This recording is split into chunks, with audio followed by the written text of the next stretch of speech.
কুমির তো অনেক দেখেছেন, কিন্তু সাদা কুমির দেখেছেন কি কখনো?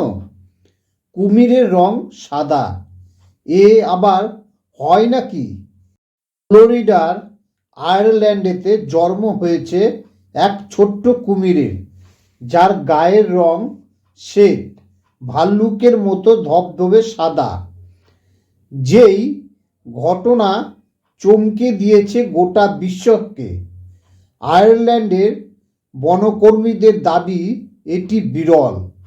কুমিরের রং কেন সাদা? কুমিরের শরীরে লিউসিজমের অভাব রয়েছে। এর কারণেই পিগমেন্টেশনের ক্ষতি। লিউসিজম হলো একটি বিরল জেনেটিক অবস্থা। তারা রোদে বেশিক্ষণের জন্য থাকতে পারে না। কত বছর পর বিশ্বে ঘটল এমন ঘটনা? 36 বছর আগে প্রথমবার লুইসিয়ানাতে জলভূমির এইরকম একটি সাদা কুমিরের জন্ম হয়েছিল। লিউসিস্টিক এই অ্যালিগেটররা আমেরিকান অ্যালিগেটর প্রজাতির মধ্যে বিরল জেনেটিক বৈচিত্র্যের। আমরা মূলত যে ধরনের কুমির দেখি তারা অ্যালবিনো প্রজাতির কুমির।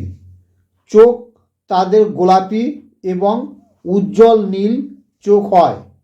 লিউসিস্টিক কুমিরগুলি অ্যালবিনোসের মতো সূর্যালোক পছন্দ করে না, যার ফলে গায়ের রং হয় আলাদা। আর সাদা কুমির দেখতে ইতিমধ্যে ফ্লোরিডায় ভিড় জমাচ্ছে বহু মানুষ। কুমিরের রং সাদা, এ আবার হয় নাকি? হয়েছে। ফ্লোরিডার আয়ারল্যান্ডেতে জন্ম হয়েছে এক ছোট কুমিরের, যার গায়ের রং শ্বেত ভাল্লুকের মতো ধবধবে সাদা। যেই ঘটনার চমকে দিয়েছে গোটা বিশ্বকে। আয়ারল্যান্ডের বনকর্মীদের দাবি এটি বিরল ঘটনা। কুমিরের রং কেন সাদা? কুমিরের শরীরে লিউসিজমের অভাব রয়েছে। এর কারণে পিগমেন্টেশনের ক্ষতি। লিউসিজম হলো একটি বিরল জেনেটিক অবস্থা। তারা রোদে বেশিক্ষণের জন্য থাকতে পারে না। কত বছর পর বিশ্বে ঘটল এমন ঘটনা? 36 বছর আগে প্রথমবার লুইসিয়ানার জলভূমিতে এইরকম একটি সাদা কুমিরের জন্ম হয়েছিল। লিউসিস্টিক এই অ্যালিগেটররা আমেরিকার অ্যালিগেটরের প্রজাতির মধ্যে বিরল জেনেটিক বৈচিত্র্য।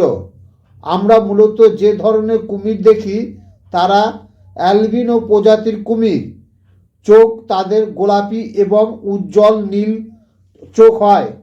লিউসিস্টিক কুমিরগুলি অ্যালবিনোর মতো সূর্যালোক পছন্দ করে না, যার ফলে গায়ের রং হয় আলাদা। আর সাদা কুমির দেখতে হয় ইতিমধ্যে ফ্লোরিডার ভিড় জমাচ্ছে বহু মানুষ।